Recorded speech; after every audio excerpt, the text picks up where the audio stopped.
బిరుదు తన పెట్టగానే, తన పేరు పెట్టగానే ఇప్పుడు వేగులవాడ ప్రాంతానికి వెళ్ళినప్పుడు తన వృత్తి అదే, తన జీవనాధారం అదే. ఇప్పుడు తను ఏమనుకుంటుందంటే, అంటే నా పంట పండింది, వీరెవరో కొత్తగా ఉన్నారు, వేరే ప్రాంతం నుండి వచ్చారు కనుక ఈ రోజు నేను వారితో గడిపితే నా జీవనం కొద్దిగా అధికమవుతుంది కదా, వారి దగ్గర నుంచి కొద్దిగా ఎక్కువ ధనం తీసుకొచ్చని మిగిలినటువంటి పురుషులతో ఎలాగైతే ప్రవర్తించిందో ఆ వేగుల వారి దగ్గర కూడా అలాగే ప్రవర్తించడానికి ప్రయత్నం చేస్తే వాళ్ళు ఏమన్నారు తెలుసా? అమ్మా ఇదిగో మా దేవుడు పరస్త్రీని ముట్టుకోవద్దన్నాడు, మా దేవుడు పరస్త్రీ జోలికి వెళ్ళొద్దన్నాడు, పైగా మా దేవుడు పరిశుద్ధుడు కనుక మేము అలాంటి పరిశుద్ధ జీవితాన్ని జీవిస్తాం అని ఎప్పుడైతే సాక్ష్యం ఇచ్చారో ఆ స్త్రీకి అర్థం కాలేదు.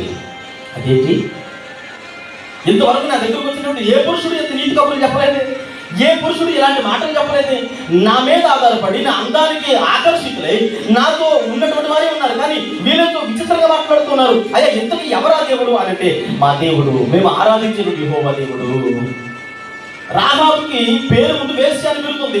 ఇప్పుడు తన దగ్గరికి వచ్చినటువంటి ఆ వ్యక్తులను చూసిన తర్వాత తను అనుకుంది, అయ్యో ఆ దేవుడిని నమ్మే వీళ్ళే ఇంత నీతిమంతులుగా ఉంటే ఆ దేవుడికి ఎంత నీతిమంతుడు, వీళ్ళే ఇంత పరిశుద్ధంగా ఉంటే ఆ దేవుడికి ఎంత పరిశుద్ధుడు అనుకొని వేశ్య వృత్తిని విడిచిపెట్టి ఇప్పుడు యేసుక్రీస్తు దేవుడిని అంగీకరించినటువంటి హృదయ శుద్ధి కలిగిన స్త్రీగా మనకు కనబడుతూ ఉంది. పాత ముద్ర పోయింది, వేశ్య అనేటువంటి ముద్ర పోయింది. ఇప్పుడు తన జీవితంలో మనం జ్ఞాపకం చేసుకున్నప్పుడు దేవుని సన్నిధిలో ఒక చక్కటి భక్తులైనటువంటి యాకోబు గారు అంటారు, ఇదిగో నీతిమంతురాలైనటువంటి రాహాబు అని రాశాడు.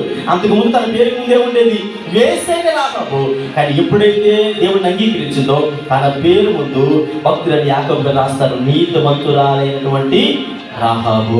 ఎలా నీతిమంతురాలుగా మార్చబడింది? తను జీవనాధారం వృత్తిని వదిలిపెట్టింది.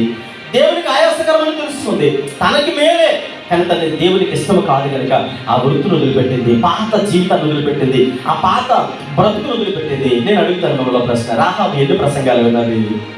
ఎంతమంది సేవకులు ప్రసంగం చేశారు? కొన్ని ఎన్ని సంవత్సరాలు వాక్యంలో అనుభవం కలిగినటువంటి స్త్రీ?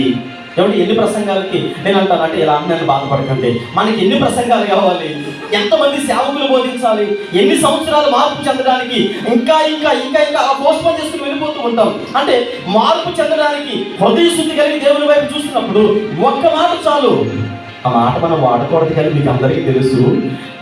అలా మన జీవితంలో రాహాబును మనం ముందు పెట్టుకున్నప్పుడు మన బ్రతుకులో ఒక నూతన పరివర్తన మనం చూడగలుగుతూ ఉన్నాం. పాత జీవితం వేరే, కొత్త జీవితంలో మరి నీతిమంతురాలిగా దేవుని సన్నిధిలో ఎప్పుడైతే చేర్చబడిందో వారి వంశావళిని నేను తెలియజేస్తానో, వేసిగా పిలువబడే రాహాబు నీతిమంతురాలుగా మార్చబడిన తర్వాత నూతన పేరు పొందుకున్న తర్వాత సల్మాన్ వివాహం చేసుకున్నాడు. సల్మాన్ గర్భాన్న బోయస్ గర్భాన్న ఒబేది గర్భాన్న. ఇక్కడ మనం చూస్తే యెషయా గర్భాన్న దావీదు గర్భాన్న.